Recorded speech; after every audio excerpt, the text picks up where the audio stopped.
Well, a former top doctor is calling for more research into COVID jabs after experiencing a vaccine injury.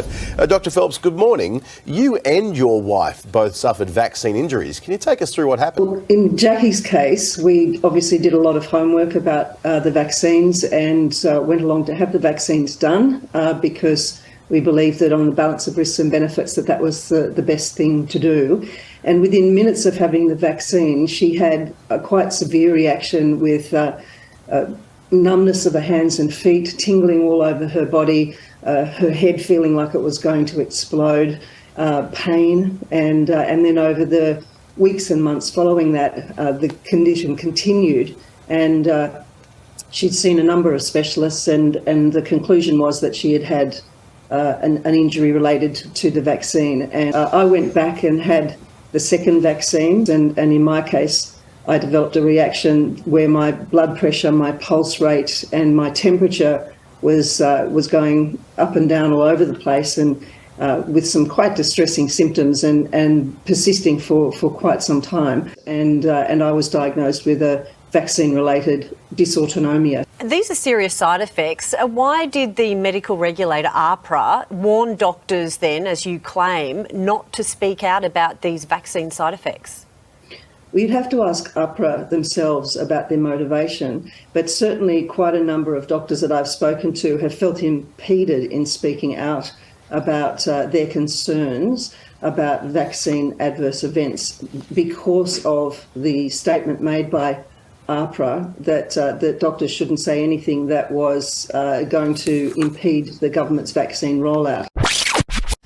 But I've really had a gutful of MPs who think it's their place to give their opinions about unproven treatments for COVID-19 when that goes against the carefully considered science on the subject.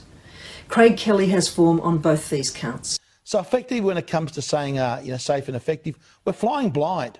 We don't know the data. Craig, we have seen deaths from COVID. We've seen sickness. We've seen mass job losses, hundreds of billions of dollars spent in government stimulus. All our hopes are riding on a vaccine. You need to be quiet. In his Facebook feed, in his media appearances, and even in the Federation Chamber of Parliament House, he talks about medications that, in his view, should be used to treat COVID-19, when the world's medical experts have said that the evidence just isn't there. It's hard enough keeping the health advice clear and concise so that we all know what to do to keep ourselves, our friends, our families, and our community safe without this unhelpful distraction. Please leave the medical commentary to the medical experts. But I think it's very important with this new vaccine, it's only been around for less than 2 years, that it's time that we put some research funding and some real effort into looking at the causes for the vaccine adverse events that people are experiencing. We really don't know. This is the whole problem. We have all these so-called local experts running out saying safe and effective, safe and effective.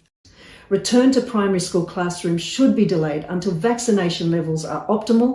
But we just don't know the data. Which needs research, needs funding and needs a big effort.